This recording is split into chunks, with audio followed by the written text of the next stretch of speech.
So guys, Vodafone idea limited के बारे में इस वीडियो में बात करेंगे। बहुत सी चीजें है, बहुत सी चीजें यहाँ पर है समझने के लिए। मैं आपको एक ना छोटा सा ब्लैंक स्क्रीन पर एक पहले हम डिस्कस कर लें थोड़ा सा। ठीक है, थोड़ा सा इस पूरे वीडियो का ना एक कंक्लूजन मैं आपको शुरू में बता देता हूँ। ऑलराइट, काफी लोगों का यहाँ पर ओपिनियन है लॉन्ग टर्म को लेकर के कि भाई लॉन्ग टर्म के लिए बैठ जाते हैं। वोडाफोन आइडिया के रिगार्डिंग ना इस तरह की चीजें, लॉन्ग टर्म, शॉर्ट टर्म या फिर रेंज बाउंड, ये जो तीन टर्म्स आप यहाँ पर देख रहे हो ना, इस तरह की रिगार्डिंग वोडाफोन आइडिया के रिगार्डिंग ये तीन चीजें मैं वोडाफोन आइडिया लिमिटेड में कई बार डिस्कस कर चुका हूँ। और शायद से आप लोग कई बार देख भी चुके होंगे और आप बोर भी हो चुके कि भाई ये तो यार वही पुरानी वाली बात हुई। बहुत ध्यान से इस चीज को समझना, ठीक है, क्योंकि इन तीनों टर्म्स के आगे एक सबसे बड़ा क्वेश्चन मार्क होता है कि भाई आगे क्या पॉसिबिलिटी, क्या जब बात आती है लॉन्ग टर्म की तो तेजी दिखने लगे तो भैया शुरू हो जाते हैं लोग यहाँ से कि भैया आप तो लिख करके ले लो इतना हो जाएगा। जब भैया थोड़ी बहुत तेजी बनती है और फिर एक रेंज तक आकर के रुक जाता है, यानी कि लोग कहते हैं कि भैया शॉर्ट टर्म के लिए ले लो, ये एक रेंज है। लेकिन जब बार बार एक ही रेंज के अंदर अंदर स्टॉक ट्रेड करता है वोडाफोन आइडिया लिमिटेड, तो लोग कहते हैं कि भैया इसमें ऑपरेटर गेम है, ट्रेडर एक्टिव है ना, ये चीज आपको देखने को मिलती है। तो तीन टर्म्स आपके पास में और तीनों के आगे क्वेश्चन मार्क है। अब इसी क्वेश्चन मार्क को यहां पर हम इस वीडियो में हटाने की कोशिश करते हैं। ठीक है, आप लोगों ने ये वाली लाइन जो है वोडाफोन आइडिया लिमिटेड में कई बार सुनी होगी, टर्न अराउंड स्टोरी। क्या वोडाफोन आइडिया की एक टर्न अराउंड स्टोरी स्टार्ट हो चुकी है? और ये टर्न अराउंड स्टोरी की बात एक्चुअली लोग नहीं कहते, कंपनी खुद बताती है। कभी देखो कंपनी कहती है कि हम फाइनेंशियल 26 के बाद में काम ही नहीं कर पाएंगे, ठीक है ना। कभी कंपनी कहती है हमारे ऊपर बहुत सारे चैलेंजेस हैं, हम काम बंद कर देंगे। याद होगा आप लोगों को पिछले साल कंपनी ने बात कही थी कि अब भैया बंद कर देता है, अब कुछ नहीं होने वाला हमसे, ये कहा था कंपनी ने। उसके बाद कंपनी प्लान्स लेकर के आती है, जब कंपनी को एजीआर पर रिलीफ मिलने स्टार्ट हो जाते हैं। कोर्ट में जाती है कंपनी, एजीआर की मांग करती है और कहती है कि भैया हम काम नहीं कर पाएंगे। फिर जब एजीआर का रिलीफ मिलता है तो कंपनी अपने केपेक्स प्लान बताने लगती है, फंड रेजिंग प्लान बताने लगती है। तो कितना कुछ चेंजेस वोडाफोन आइडिया लिमिटेड के अंदर देखने को मिलता है। ऐसे नहीं कि कंपनी एक सीधे पाथ पर चल रही है। इसी वजह से जब बात आती है वोडाफोन आइडिया के टर्न अराउंड की ना, तो ऐसा नहीं है कि टर्न अराउंड बिल्कुल स्ट्रेट पाथ में, क्योंकि यहाँ पर अलग अलग चैलेंजेस कंपनी को बार बार देखने को मिलता है। फॉर एग्जाम्पल, फंड रेजिंग का एक बड़ा चैलेंज कंपनी को है, ठीक है। As if on cue, just days later, Vodafone Idea announced something it had not managed in 8 long years. It added customers in Q1. Telecom operator reported positive net subscriber additions. 2018 के बाद से पहली बार company ने अच्छे subscriber भेज दिए। और company की अब जो यहाँ पर मेजर डिमांड चल रही है वो है फंड रेज की। अब जब वोडाफोन आइडिया में फंड रेज की बात है तो आपको मालूम है आज से कुछ महीने पहले क्राइसिल और अदर बैंक आपके रेटिंग एजेंसीज की तरफ से पॉजिटिव रेटिंग्स भी देखने को मिलती। फॉर एग्जांपल, क्राइसिल ने ए स्टेबल की रेटिंग दे दी, 35,000 करोड़ रुपीस की बैंक फैसिलिटीज के यहाँ पर डिमांड कर दी कि भैया इतना कंपनी जो है, अगर बैंक से कंपनी को इतना पैसा मिलता है या कंपनी लेंड करती है इतना पैसा, तो कंपनी के पास इनफ बैलेंस है कि इसको कंपनी रेप जो है रीपे कर पाए, ठीक है। ये रेटिंग्स कंपनी को मिलती है। तो वोडाफोन आइडिया में अचानक से बूस्ट आता है, क्योंकि वोडाफोन आइडिया को सबसे ज्यादा जरूरत किस चीज की होती है? ऑप्टिमिज्म की। अब इसे ऑप्टिमिज्म को बढ़ावा देने के लिए कंपनी वोडाफोन आइडिया की तरफ से भी स्टेटमेंट्स कई बार देखने को मिलते हैं। फॉर एग्जाम्पल, इसी पिछले हफ्ते के अंदर कंपनी की तरफ से एक स्टेटमेंट आता है, Vodafone idea steps up capex 6400 crore funding. Of course ये वाली फंडिंग कंपनी कर रही है और इनफैक्ट इसका कंप्लीशन भी ऑलमोस्ट कंपनी हो चुका है। आगे कंपनी को बस फाइनल डिटेल्स देनी ही बाकी है कि डेफिएशन वगैरह जो भी कॉम्प्लायंसेस होते हैं वो यहाँ पर किस तरीके से चला है। लेकिन जो मेजर फंडिंग है उसको लेकर के भी कंपनी की तरफ से स्टेटमेंट आता है और बैंक की तरफ से भी। कंपनी कहती है कि भैया हम ऑप्टिमिस्टिक है, हम पॉजिटिव है। इस तरह के स्टेटमेंट जब निकलते हैं तो कंपनी में शेयर पर क्या होता है? एक पॉजिटिव इंपैक्ट मिलता है। लेकिन सवाल फिर वही रह जाता है, सवाल फिर वही रह जाता है कि भैया लॉन्ग टर्म, शॉर्ट टर्म और रेंज बाउंड, इन तीन टर्म्स के बीच में सवाल रह जाता है, क्योंकि आप फाइनल डिसीजन नहीं ले रहे। जिस तरह साल 2024 में वोडाफोन आइडिया लिमिटेड ने फाइनल डिसीजन लिया था फंड रेज को लेकर के कि भैया वाया क्यूआईपीज हम इतना फंड रेज कर रहे हैं, और वो चीज वोडाफोन आइडिया ने कर भी दिखाई, एग्जैक्टली कर भी दिखाई वोडाफोन आइडिया ने। तो वोडाफोन आइडिया में एक बड़ी रैली आपको देखने को मिली 19 रुपए 18 पैसे तक। लेकिन अब कंपनी क्या कर रही है? कभी भैया रेटिंग एजेंसी पॉजिटिव हो जाती है, फिर शांति हो जाती है, फिर कंपनी उठ करके आती है भैया हम फंड रेज करेंगे, फिर रैली शुरू हो जाती है, फिर कंपनी शांत हो जाती है, फिर बैंक से आते हैं कि भैया हाँ हम देख रहे हैं, बातचीत कर रहे हैं वोडाफोन आइडिया के साथ में, फिर तेजी बन जाती है, फिर शांति मिल जाती है। तो ये जो तेजी अचानक से है, फिर बाद में कुछ बात नहीं हो रही है फंडिंग को लेकर के, ये एक बड़ा रीजन है जिसकी वजह से बार बार आपके पास जो है शॉर्टर एक्टिव हो जाते हैं और लॉन्ग टर्म के आगे एक सवाल अभी भी रह जाते हैं, यानी कि शॉर्ट टर्म वाला जो है सवाल यहाँ पर मिटा देना है इसको। यानी ये वाला जो सवाल है शॉर्ट टर्म का, इसके आगे से सवाल जो क्वेश्चन है वो हट जाता है, क्योंकि इसमें आपको एक चीज पता चल रही है कि भैया कुछ आपको एक स्टेटमेंट दिखेगा तो भैया आप बढ़ जाते हो, खाली है कुछ सन्नाटा यहां पर बन चुका है उस अपडेट के ऊपर, अब वापस से गिर जाओगे। अब जब बात आती है रेंज बाउंड की, तो आप लोगों को मालूम है चार्ट्स के ऊपर वोडाफोन आइडिया की रेंज क्या है।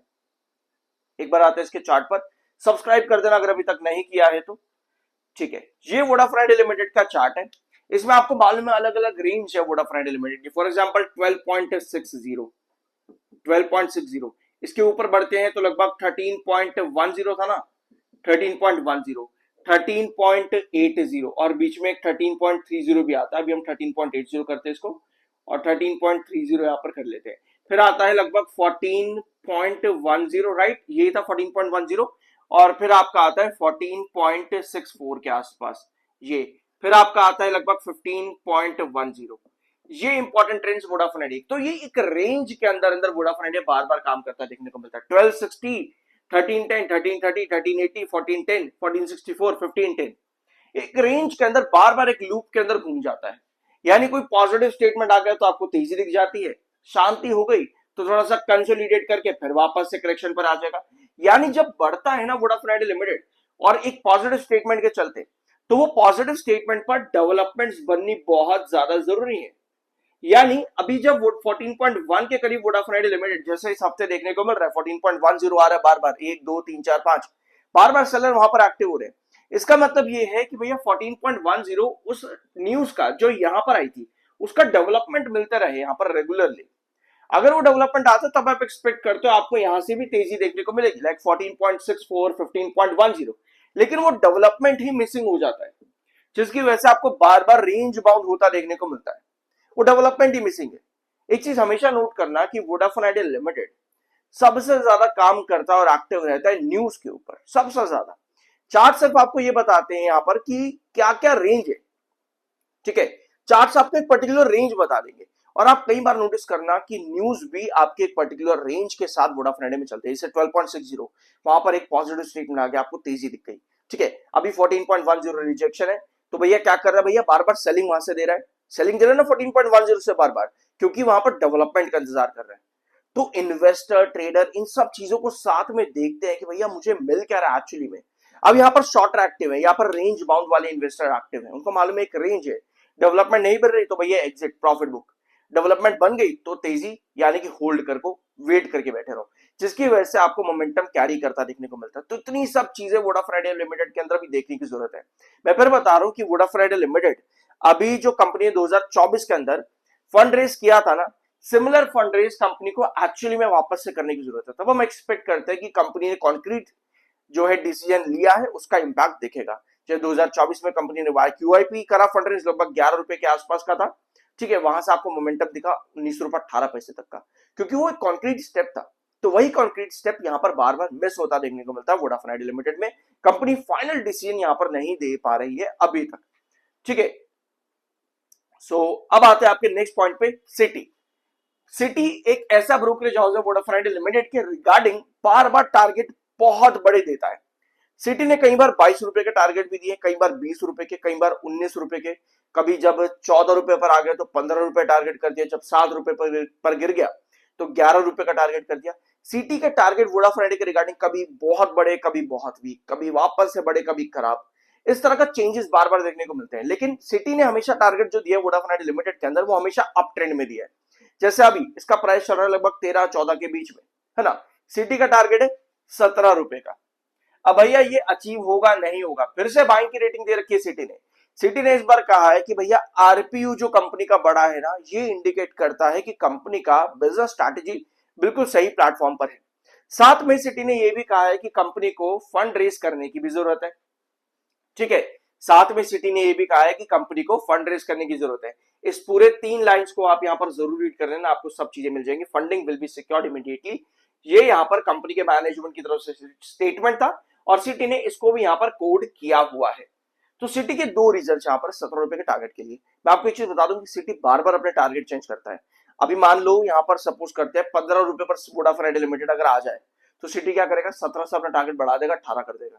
फिर भले ही चाहे बाद में वापस 13-12 पे वोडाफोन आइडिया गिर जाए, लेकिन तेजी के साथ सिटी ने बार बार में टारगेट बदले हैं, कभी बढ़ा देता है, फिर अगर गिरावट आ जाए तो कम कर देता है।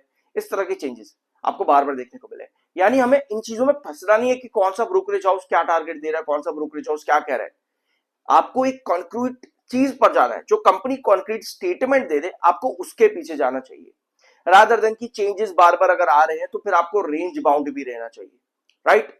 कॉन्क्रीट स्टेटमेंट आता तब आप लॉन्ग टर्म की बात करते हो, लेकिन अगर कॉन्क्रीट स्टेटमेंट्स नहीं आता तब आप बात करते हो शॉर्ट टर्म की या फिर एक रेंज बाउंड की। ये देखो, ये मार्केट में काम करने का एक तरीका है, बाकी आपका अपना ओपिनियन है, जैसा आपको सही लगे कि हाँ भाई कंपनी ने ये कर दिया तो बहुत बढ़िया होगा, ऐसा कर दिया तो वैसा हो जाएगा, वो आपका अपना ओपिनियन। लेकिन हर चीज के पीछे एक्सप्लेनेशन और रीजन कॉन्क्रीट होना बहुत जरूरी है, ठीक है। और आज के सेशन के अंदर बहुत ज्यादा सेलर एक्टिव है, 7,51,50,000 इस समय सेलर है और सिर्फ 2,43,00,000 बार है। टेक्निकली एमएफआई थोड़ा सा बेरिश 73.9 पे और आरएसआई 60.9 पर है। सो इसके साथ में वोडाफोन आइडिया लिमिटेड का आज का ये वीडियो खत्म करते हैं। कुछ नया जानने को मिला हो सब्सक्राइब करते जाया करो भैया, बाकी मिलते हैं अगले वीडियो में।